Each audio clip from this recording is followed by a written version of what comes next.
It's Tuesday, the 3rd of January 2023. And 114 years ago, on this very date, back in 1909, the town of Bourke in outback New South Wales, actually at Bourke Post Office, recorded what is Australia's highest ever temperature using standardised equipment of 125 degrees or 51.7 degrees in Celsius, 51.7 degrees Celsius. Now that stood as the record for quite a long time in Australia. However, until a few years ago, someone at the Bureau of Meteorology decided that they knew better, and they actually wiped that date from our history. History revisionism. Yes, that's right. You could just imagine someone sitting at their desk at the Bureau of Meteorology down in Canberra, deciding that 90 odd years ago, that someone, the actual person working and recording the temperatures, made an observational error. I just find this absolutely outrageous. Now, we know the Bureau of Meteorology has form when it comes to manipulating and rewriting the past temperatures of Australia. So I thought it's worthwhile checking out to see the legitimacy of the Bureau's deletion of this temperature record, this extreme heat of Australia's past. The first place to look at is Trove, which is a collection of Australia's old newspapers. So we can go back to the old newspapers of the day and look exactly what was being reported. Now, the first newspaper article I was able to find came from the Wagga Wagga Express on the 5th of January 1909 under the heading of the heat wave. It says Sydney prostrated, 125 degrees at Bourke. So there we have it, confirmation that 125 degrees was recorded. It's recorded in the actual newspapers of the day. The article goes on, the heat prevailing over the state affected Sydney on Sunday when a hot blast came in from the northwesterly and resulted in unusually high registration of 104 degrees in Sydney, which is the equivalent of around 40 degrees Celsius, while the suburbs 113 was registered. Another article published in the National Advocate, a publication out of Bathurst, also on Tuesday the 5th of January. It was headed Sensational Temperatures at Sydney, 119 degrees at Parramatta, 125 degrees at Bourke. And it has a report from Bourke which says the heat yesterday was terrific. The thermometer reached 125 at 9 p.m. It was still over 100 at midnight. It was way hotter than any other day during the heat wave of 12 years ago. So there we have two confirmations from newspaper publications of the day that 125 degrees actually occurred. So just to check again, I went down to the archives to try and find the original manuscripts, because the Bureau's argument about why this 125 degree record should be struck out is because of some called observational error. So I was able to turn up those original records from Bourke from that day. It was actually a Sunday where they normally don't record the temperatures. And you can see the original records, even though there's a bit of confusion where it's scratched out, there's clearly 125 degrees recorded by the observer that was doing the records at Bourke Post Office on that day, Sunday, the 3rd of January 1909.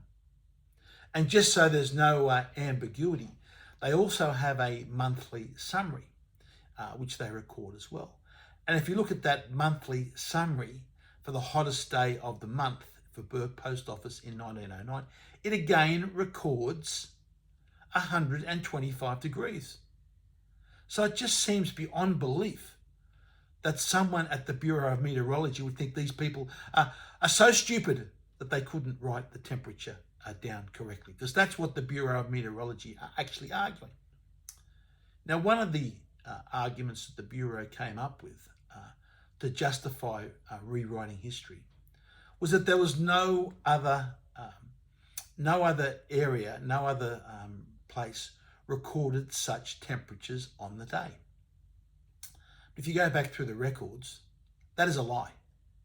The Bureau of Meteorology's excuse is a lie, because the very nearest weather station to Bourke, less than 100 kilometres away, is at Borona Hospital, where they had an official observation weather station, and they recorded on that day 123 degrees.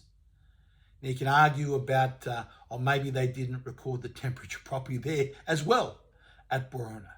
But what you clearly see in the historical records is you see a spike in temperature at both Bourke and Borona on the same day. Bourke registering 125, Borona registering 123 degrees. So the Bureau's excuse to try and rewrite history, that there were no other stations that recorded anywhere close to 125 degrees, is a complete and utter fabrication. But why this is important? Our nation's history is important.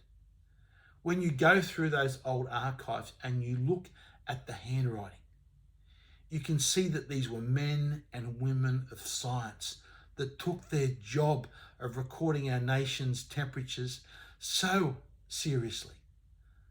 The beautiful scripted handwriting on those pages is our nation's history. It records the harsh battles that our forefathers, and of course the Indigenous Australians that were here before, endured, and the hardships that they endured. For someone at the Bureau of Meteorology to close to 90 to 100 years later to hide those records, to take those records away from our nation, to say that the people that recorded those records were too stupid to record them properly and made an observational area, is an insult and an affront to our intelligence. But this is what the Bureau of Meteorology have done. And I'm calling for them to stop with this climate nonsense, to try and rewrite our history, respect the records that they have written, and put that record hot day over 100 years ago of Bourke, the 3rd of January 1909, 125 degrees or 51.7 degrees Celsius. Restore that to its rightful place as Australia's hottest day, instead of playing political games to suit your global warming ideology. When the member for Hughes was accusing our hard-working scientists at the Bureau of Meteorology of doctoring temperatures, the Prime Minister was silent. When the member for Hughes... And by the way, I'll add it to the list of things that pipsqueak of a man, Labor's Chris Bowen, owes me an apology on. Bowen should be standing up for our historical records, not covering up for the malfeasance at the Bureau of Meteorology. Bowen possesses an unusual or a unique combination of arrogance, ignorance, and stupidity. Our nation deserves better than this. Our nation's historical record should be protected. But sadly, with men like Chris Bowen in our federal parliament, the rewriting of history is going to be par for the course.